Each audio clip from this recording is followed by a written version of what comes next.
وَلَقَدْ يَسَّرْنَا الْقُرْآنَ لِلذِّكْرِ فَهَلْ مِن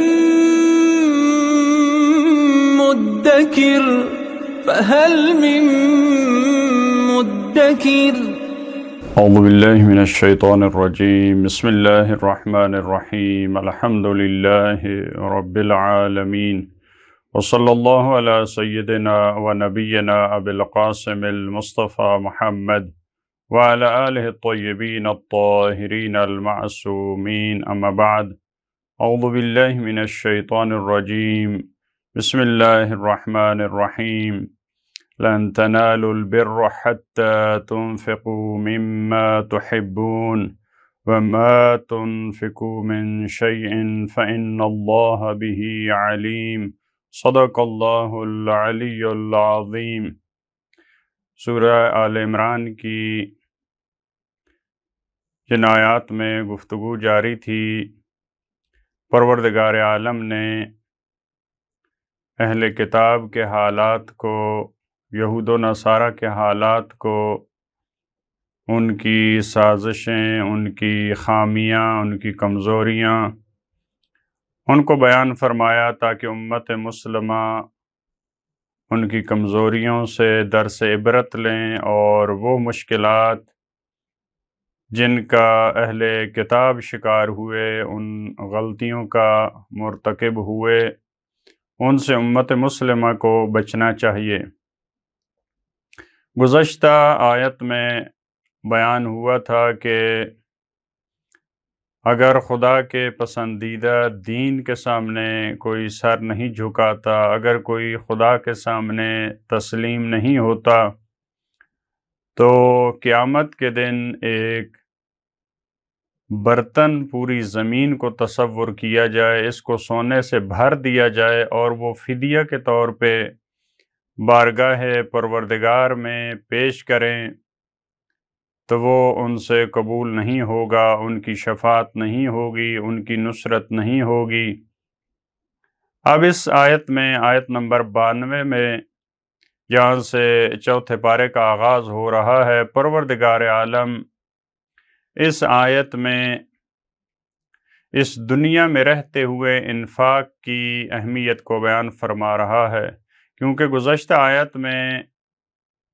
اس بات کی طرف توجہ دلائی تھی کہ قیامت کے دن اگر زمین کو سونے سے بھر دیا جائے، وہ کافر لوگ اپنی جان چھڑانے کے لیے، عذاب الہی سے بچنے کے لیے اگر فدیہ کے طور پہ دیتے ہیں تو وہ قبول نہیں ہوگا۔ تو اس آیت میں اس دنیا میں رہتے ہوئے انفاق کی اہمیت کو بیان کیا جا رہا ہے کہ وہ انفاق جو مفید ہے، وہ انفاق جو قیامت میں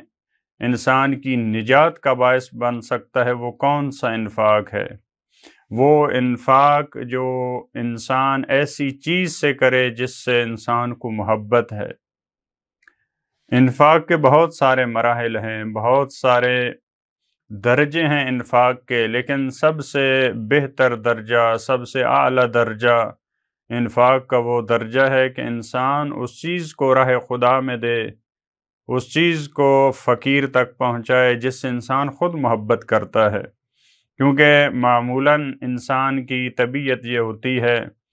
کہ جس چیز سے اس کو محبت نہیں ہوتی، جس چیز کو اضافی سمجھتا ہے، اپنی ضرورت سے زائد سمجھتا ہے، اس کو اللہ کی راہ میں خرچ کرتا ہے۔ لیکن اس آیت میں فرمایا لَن تَنَالُوا الْبِرَّ حَتَّى تُنْفِقُوا مِمَّا تُحِبُّونَ، ہرگز تم نیکی کو نہیں پا سکتے، حَتَّى تُنْفِقُوا مِمَّا تُحِبُّونَ، اس وقت تم نیکی کو دریافت کر سکتے ہو، اس وقت تم نیکی کو پا سکتے ہو جب تم انفاق کرو اس چیز میں سے جس سے تم محبت کرتے ہو۔ بر نیکی کو کہا جاتا ہے، اس کو بعض محققین کی نگاہ میں، اہل لغت کی نگاہ میں بر سے لیا گیا ہے۔ بر صحرا کو کہتے ہیں، بحر کے مقابلے میں۔ بحر جہاں وسیع پیمانے پہ پانی موجود ہے، اس کے لیے بحر کا لفظ استعمال ہوتا ہے، اور وسیع پیمانے پہ اگر خشکی ہو تو اس کے لیے بر کا لفظ استعمال ہوتا ہے۔ فی البر والبحر جو قرآن کریم میں متعدد مقامات پہ یہ لفظ استعمال ہوا ہے۔ تو بر اس کو کیوں کہا، نیکی کے لیے یہ لفظ کیوں استعمال کیا کہ آپ بر تک نہیں پہنچ سکتے، یعنی وہ نیکی جس کے اثرات وسیع پیمانے پہ ہوں، وہ نیکی جو وسعت کی حامل ہو، اس کو بر کہا جاتا ہے۔ بعض دفعہ دیکھیں نیکی کے بھی درجات ہیں، نیکی ایک مرتبہ چھوٹی نیکی ہے، ایک مرتبہ اس سے بڑی نیکی ہے، ایک مرتبہ اس سے بڑی نیکی ہے، نیکی کے بھی درجات ہیں۔ تو وہ نیکی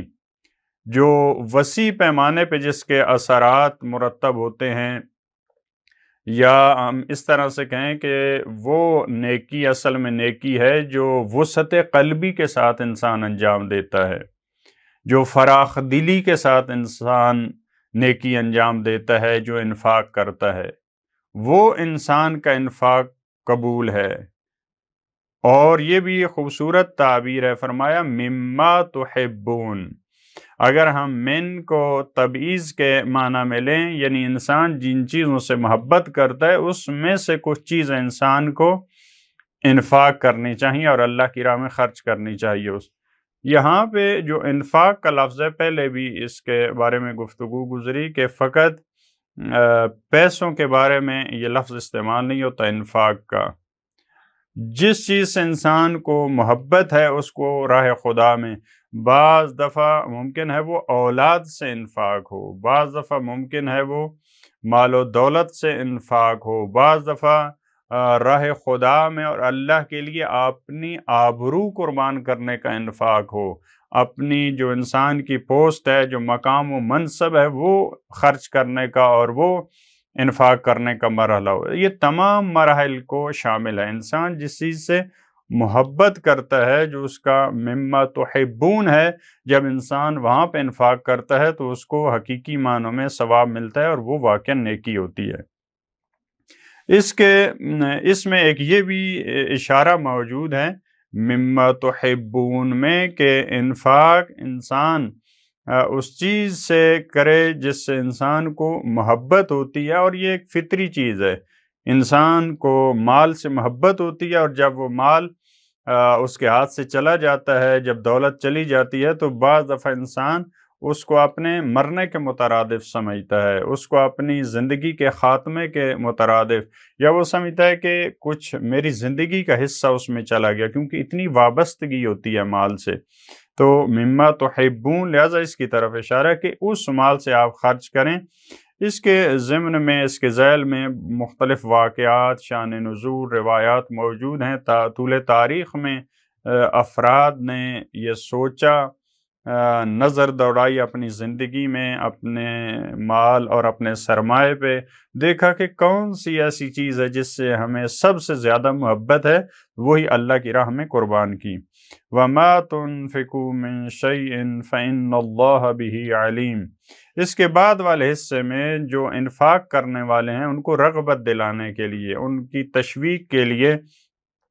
پروردگار عالم نے فرمایا، اور جس چیز سے بھی تم انفاق کرتے ہو، جو چیز بھی